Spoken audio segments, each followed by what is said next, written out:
Well, 900,000 matriculants thereabout recovering from their first big English exam today, most of them writing their first paper this morning. This group of matrics did not lose much learning time this year because of the pandemic, but they would have lost much learning time during the previous 2 years. You'll remember the lockdown.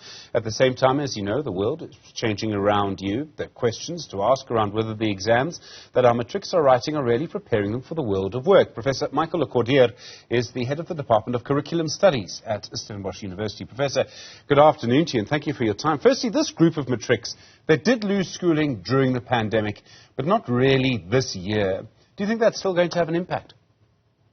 Yes, it certainly does.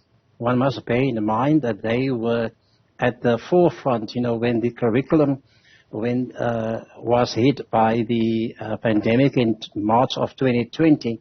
These learners would have been in grade 10 for a month or two.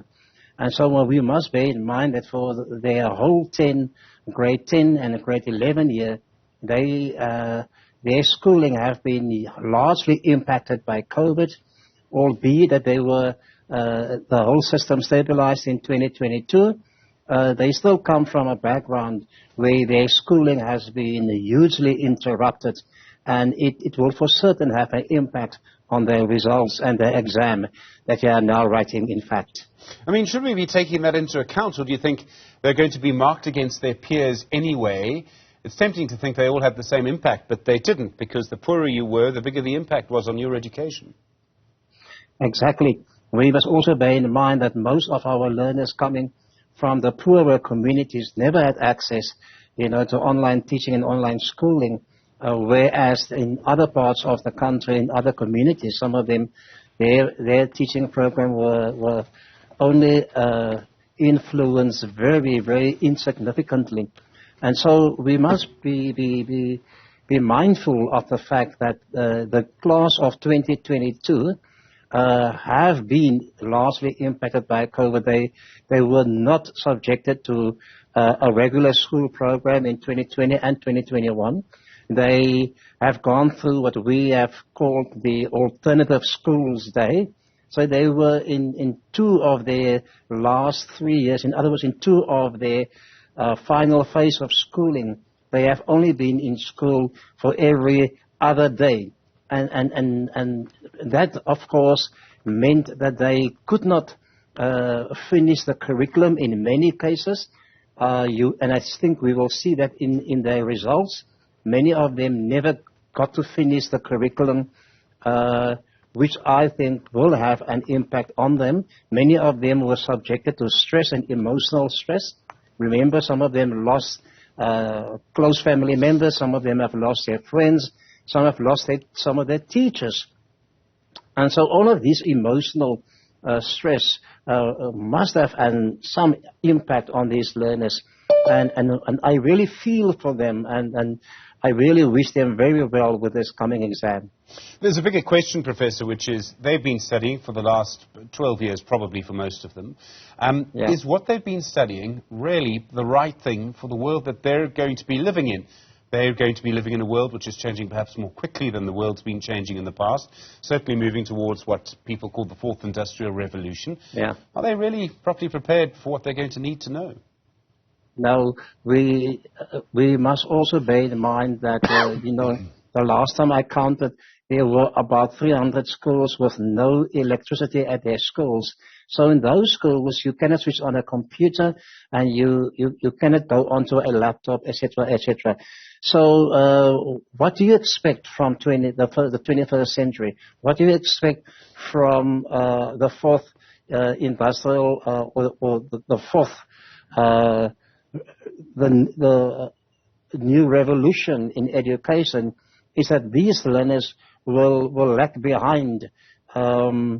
They are not exposed to subjects like technology, computer-assisted learning, subjects like, technical mathematics, technical science. Many of our schools, in fact 20,000 of our schools, do not have access to a laboratory. So how can we expect them to do well in subjects like mathematics and physical science? So yes, we are not teaching them, we are not giving them the subjects or the curriculum at school that will in fact prepare them for the 21st century. And it's about time now that we have a very stern inside look to our curriculum, because it is time now for change. And I think COVID has exposed so many of the inequalities in our schools. And therefore, it is time for us to change and to make sure that all the other learners who are at the moment excluded from these curriculum needed for the 21st century, that we also expose them to those subjects. We live in a complicated country. I mean, there'll be matrics who literally can learn with a pen and a paper and a blackboard in government schools. And there'll be matrics also in government schools who'll have videos and video boards. They'll be studying robotics and coding. How do we manage a curriculum in a country like ours? Well, we will have to go back to the drawing board. We will have to sit down and with all the role players in education, and we must ask ourselves, what is it that South Africa need from a curriculum that will fit the South African context? You know, I have been to a community over the weekend in Delft here on the Cape Flats, working with children. And I was saddened by the fact that those learners have so little to work with, as you've mentioned now, just a pen, a pencil, a book, and a blackboard. And it can't be fair in a country where we are asking so many and so much of taxpayers that many of our children are still have to do with the very little whilst they are in schools. Many of these learners who are now writing an exam, they come from a diverse background. Some of them have been exposed to some of the best resources, whilst others have been deprived of the very necessary resources. So as they move into that examination room, the situation is still unequal, and hence we must accept that the results of this examination will also be unequal. But more than that, it puts them on the back foot. They will stand right at the back of the queue when it comes to bursaries. They will stand right at the back of the queue when it comes to applications to a university or any other tertiary institution. And because of that, they will also stand in the back of the queue for those young people who are at this moment fighting for a job in the open market out there. But if we don't start all on an equal basis, then surely some of us are going to fall short, and some of us will even never reach the goal line, so to speak.